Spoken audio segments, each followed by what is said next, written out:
नमस्कार, आप देख रहे हैं राजस्थान प्राइम। मैं हूं आपके साथ प्रियंका। विधानसभा के बजट सत्र का दूसरा दिन है और दूसरे दिन ही सदन की कार्रवाई शुरू होने से पहले सदन के बाहर सत्तापक्ष और विपक्ष दोनों ही विधायक सरकार के खिलाफ प्रदर्शन करते हुए नजर आए।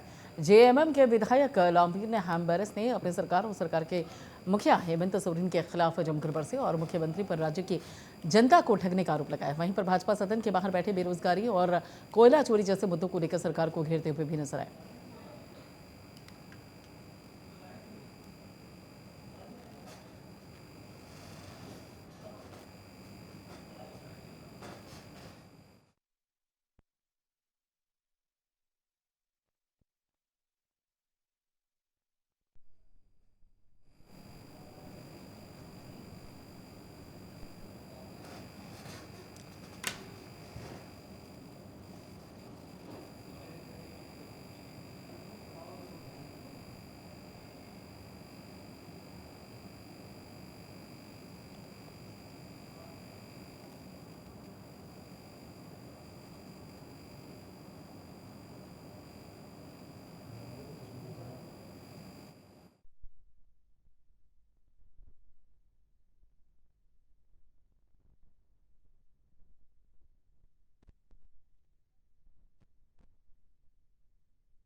हम लोग क्या चाहते हैं, जो झारखंड हित में हो, झारखंड वासियों के हित में हो। मुख्यमंत्री जी तो गुमराह कर रहे हैं कि हम 1932 लाएंगे, 32 लाएंगे। आप 32 भी नहीं ला पा रहे हैं और जो था वो भी खत्म कर दिए। इसमें तो पीछे जा रहे हैं बेरोजगार, जो पढ़ लिख के बेरोजगार बैठे हुए हैं, जिनको उम्मीद था कि इस बार बहाली निकलेगा, हम बहाल होंगे। मुख्यमंत्री जी तो अपना लूट खसेट, कोयला चोरी, एसपीडीसी के माध्यम से, जेएसएमडीसी के माध्यम से बालू तो लुटवा रहे हैं, टकाटक पैसा गिन रहे हैं, लेकिन बेरोजगार युवक खाने के लिए तरस रहा है। चिंता तो उनको मुख्यमंत्री जी को करना चाहिए ना, जो बोले थे कि 5 लाख हम लोगों को रोजगार देंगे, ग्रेजुएशन किए हुआ व्यक्ति को 5,000 हम दे भत्ता देंगे, पीजी वाले को 7,000 देंगे। भाई किसको मिला? मुख्यमंत्री जी गुमराह करने वाले हैं, गुमराह कर रहे हैं। और बड़ा शर्म होता है ऐसे मुख्यमंत्री जिनका उम्र कम उम्र के मुख्यमंत्री हैं। इनको विकास करना चाहिए, यहाँ सुशासन लाना चाहिए, लेकिन बड़ा दुख के साथ कर रहे हैं कि झारखंड बिहार से भी बदतर हो गया है। और वैसे में महामहिम राज्यपाल को बिना विलंब किए हुए राज्य में राष्ट्रपति शासन लागू करना चाहिए। बात है, मैं भाजपा को कल भी मैंने कहा था, आपने सुना होगा, क्या आक्रामक रहेगा, हल्ला कीजिएगा, नाटक कीजिएगा, नौटंकी कीजिएगा, झाल बजाइएगा वहाँ, यही ना। मैं तो कह रहा हूँ कि आइए, अब समय आ गया है कि आप अपना राय तो दीजिए, सुझाव दीजिए सरकार को। हमारे माननीय मुख्यमंत्री जी खुल के कहा है कि आइए और इनवाइट कीजिए, अब सुझाव दीजिए। आक्रामक रूप आपने कहा था 5 लाख नौकरी देने की, निश्चित रूप से बहुत लोगों को नौकरी मिलती, लेकिन आपने हमारी सुनी नहीं और अहंकार में चूर होकर आपने नियोजन नीति हमारी रद्दी की टोकरी में फेंका। आपकी नियोजन नीति हाईकोर्ट ने रद्दी की टोकरी में फेंका और फिर से आप हमारी जो रघुवर सरकार की नियोजन नीति है उसी रास्ते पर चल रहे हैं। अब सवाल एक उठता, सवाल ये है कि अगर किसी नौजवान का आयु लैप्स कर गया, अब फॉर्म भरने के लायक नहीं है, तो वैसे नौजवानों की संख्या कम से कम 5 लाख से ज़्यादा है। तो वो नौजवान क्या करेंगे? 5 लाख नहीं, बल्कि मैं कहता हूँ 12-15 लाख से ज़्यादा होगी। वो नौजवान क्या करेंगे? क्या हेमंत सोरेन उनके बाल बच्चों का ठेका लेंगे? तो ये पूरी तरह से ये सरकार हठधर्मी सरकार है और इसको 1 मिनट भी रहने का अधिकार नहीं है।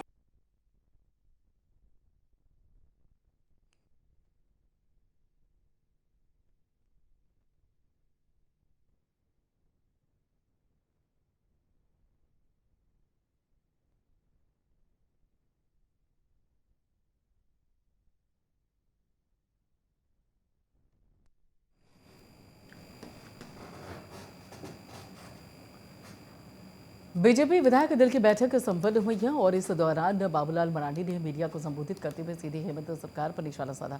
उन्होंने कहा कि आदिवासी सरकार होने का दावा करने वाली जेएमएम ने सरहल पर्व का ध्यान नहीं दिया और सत्र आहूत किया। उन्होंने बजट सत्र पर बात करते हुए कहा कि हम विपक्ष की भूमिका निभाते हुए आम जनता की बात को सदन के अंदर बाहर रखने का प्रयास करेंगे।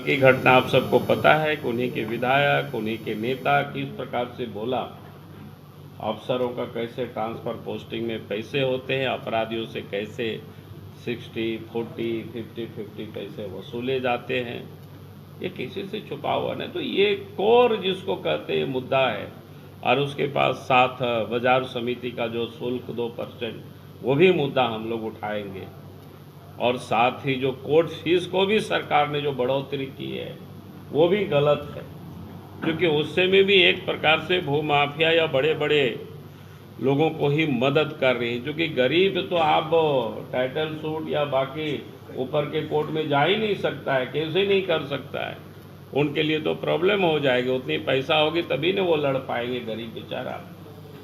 तो ये सारे जो ज्वलंत मुद्दा है राज्य की, जिससे आम लोग जुड़े हुए, ये सारे मुद्दे और भी जो सारे मुद्दे आएंगे, बाकी तुष्टीकरण की है, पिछले दिनों देखे किस प्रकार की राज्य में जो घटनाएं हुई, अभी बाकी के भी घटना ताज़ा, ये सारे मुद्दे विधानसभा में उठेगी। बहुत बहुत धन्यवाद। विधानसभा के बजट सत्र के दूसरे दिन जहां पर सदन के बाहर सत्ता पक्ष के विधायक लोपिन हेम्ब्रम ने सरकार के खिलाफ प्रदर्शन किया, तो वहीं पर विपक्ष ने भी सरकार को घेरा और इसके साथ ही सदन के भीतर पलामू के पाके में हुए सांप्रदायिक घटना को भी उठाया गया है। बीजेपी विधायक कुशवाहा शशिभूषण मेहता ने मामले को सदन के पटल पर रखा और मामले में जांच कराने की मांग की गई। भाजपा विधायक सीपी सिंह ने कहा कि हम सभी त्योहार मनाएंगे, जिसमें दम है वो रोक कर दिखाएं।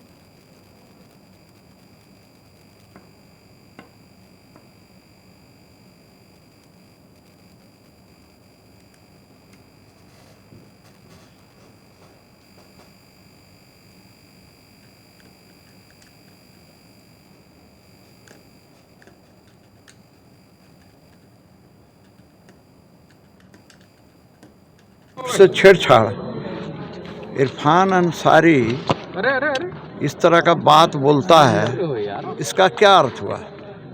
अरे भाई, हम सनातन धर्म को मानने वाले लोग महाशिवरात्रि भी मनाएंगे, होली भी मनाएंगे, रंग भी खेलेंगे, फिर सरहुल भी मनाएंगे, फिर रामनवमी भी मनाएंगे, फिर कर्मा भी मनाएंगे, फिर दुर्गा पूजा भी मनाएंगे, काली पूजा भी मनाएंगे, छठ भी मनाएंगे। कोई माँ का लाल है तो रोक के देखे। सवाल ये है कि छुप के पत्थरबाजी करने से क्या फ़र्क पड़ता है, लेकिन इस तरह की घटना ये लोग अंजाम दे रहे हैं। इसलिए दे पा रहे हैं क्योंकि ये सरकार एक समुदाय विशेष के तुष्टीकरण में लगी है। तो मैं सरकार से यही कहूँगा कि भाई इस तरह के तुष्टीकरण मत कीजिए, ये कल न कल आपके लिए नासुर साबित होगा। लेकिन सरकार को लगता है कि इनको वोट बैंक समझ लिया है और इनके वोट बैंक के लिए इस तरह का इन्हें संरक्षण देने का काम करती है, संवर्धन देने का काम करती है। यही कारण है, सिर्फ वही नहीं। अभी तो एक घटना 3 दिन पहले मेन रोड में भी हुआ है, किसी के गाड़ी से एक्सीडेंट हो गया, वहाँ के लोगों ने आकर मॉब लिंचिंग किया, सीधा सीधी मॉब लिंचिंग है। लेकिन मुझे दुख इस बात का है कि मीडिया वालों ने कोई मॉब लिंचिंग इसे नहीं लगता है। यदि वो दूसरे समुदाय के साथ हो गया रहता तो सारे के सारे मॉब लिंचिंग लगते। तो समझना चाहिए कि हम कहाँ हैं। भाई देखिए, कोई भी हो, कितना भी कर लीजिए, भारत के हम रहने वाले हैं, तो भारत में सारे पर्व त्यौहार मनाएंगे। और किसी माँ का लाल रोकने का जुर्रत करेगा तो उसे उसी प्रकार उसका जवाब भी दिया जाएगा। बने थे बोकारो में, भाजपा की सरकार बनी थी, रघुवर दास जी मुख्यमंत्री बने थे, रूट को छेड़ दिया। नहीं छेड़ना चाहिए, दंगा हो गया, लोगों की जान चली गई, बाद में माफ़ी मांगना पड़ा इनको।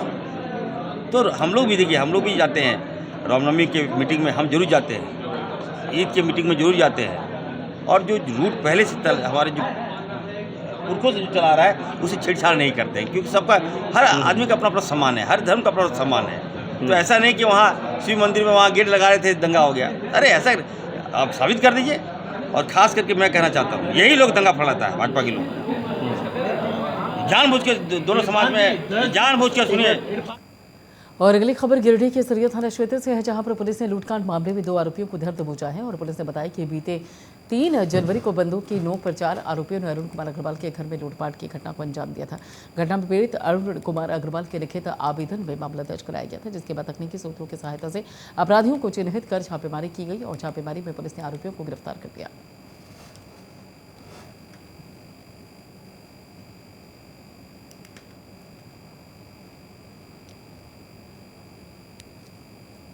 एक आवेदक अरुण कुमार अग्रवाल पिता दीनदयाल अग्रवाल साखिन पोखरियाडीह थाना सरिया के घर पर लूट का कांड हुआ था।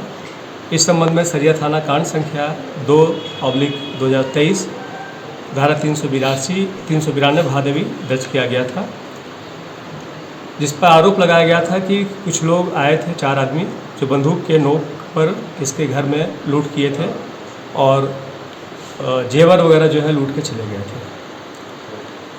इस केस का जो है उद्भेदन वहाँ के प्रभारी श्री मुंडा और इनके साथ और भी जो सहयोगी थे, उन्होंने मिलकर बहुत जल्द इस कांड का उद्भेदन किया और 26 तारीख को जो है इन्होंने एक अपराधी को पकड़ा इस संबंध में, जिसका नाम था बसंत साव और पिता स्वर्गीय धनु साव, साकिन रोशन टुंडा, थाना निमिया घाट, जिला गिरिडीह, जिसका काफ़ी आपराधिक इतिहास रहा है। और अगली खबर बांकुड़ जिले के आमरपाड़ा थाना क्षेत्र से है, जहां पर आलूबेड़ा गांव के रंजन मरानी के घर में अज्ञात अपराधियों ने 3 देसी बम फेंके थे, जिसमें 2 बम फटे और 1 बम नहीं फटा।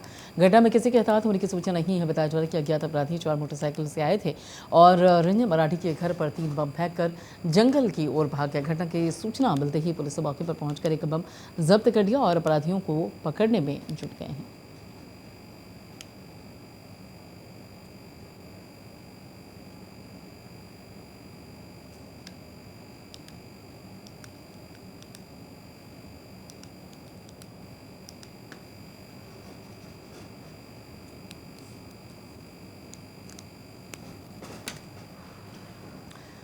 जमशेदपुर के कदमा बाजार में सोमवार की सुबह भीषण आग लग गई, जिसके बाद देर शाम स्थानीय विधायक और स्वास्थ्य मंत्री बन्ना गुप्ता प्रभावित दुकानदारों से मिलने पहुंचे और उनको हालचाल को उनके जाना। स्वास्थ्य मंत्री ने मौके पर पहुंचे तो प्रशासनिक पदाधिकारियों से भी प्रभावित दुकानदारों को हर संभव जरूरी सहायता मुहैया करवाने के निर्देश दिए और आग की इस घटना में चिंता जाहिर की।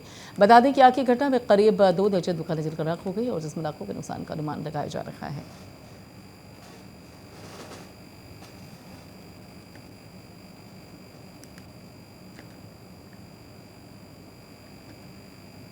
का सत्र चालू है, आप जानते हैं, और जैसे ही सत्र समाप्त हुआ तो सीधा मैं आया हूँ और मैं अमिताभ कौशल जी हमारे आपदा सचिव हैं, उनसे भी हमने बात किया।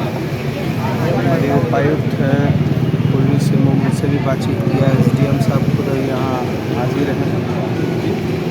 हम लोगों का प्रयास है कि इसको बड़ी दुखद घटना है, क्योंकि जिनकी भी दुकान है वो करीब पूरी तरीके से जलकर खाक हो गई। ये तो सहयोग है, ऊपर वाले की कृपा है कि इतनी भयावह आग में भी पूरा बाज़ार बच गया। 24 दुकान की केवल जो है ये हुआ है, ये भी काफ़ी दुखद है।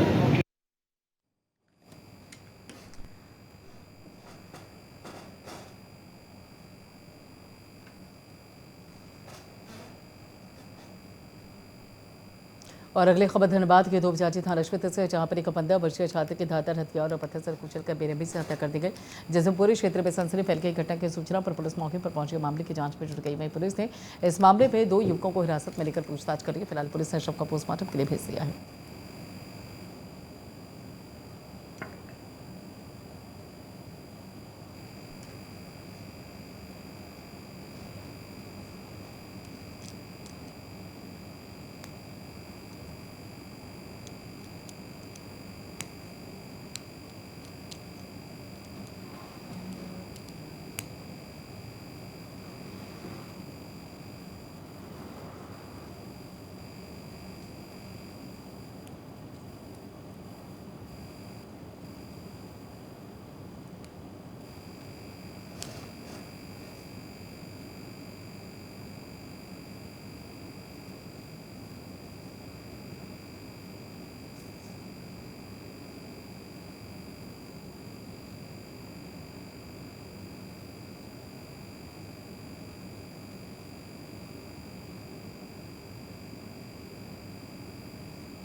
और फिलहाल इतना ही। बाकी खबरों के लिए आप जुड़े रहिए प्राइम न्यूज़ के साथ।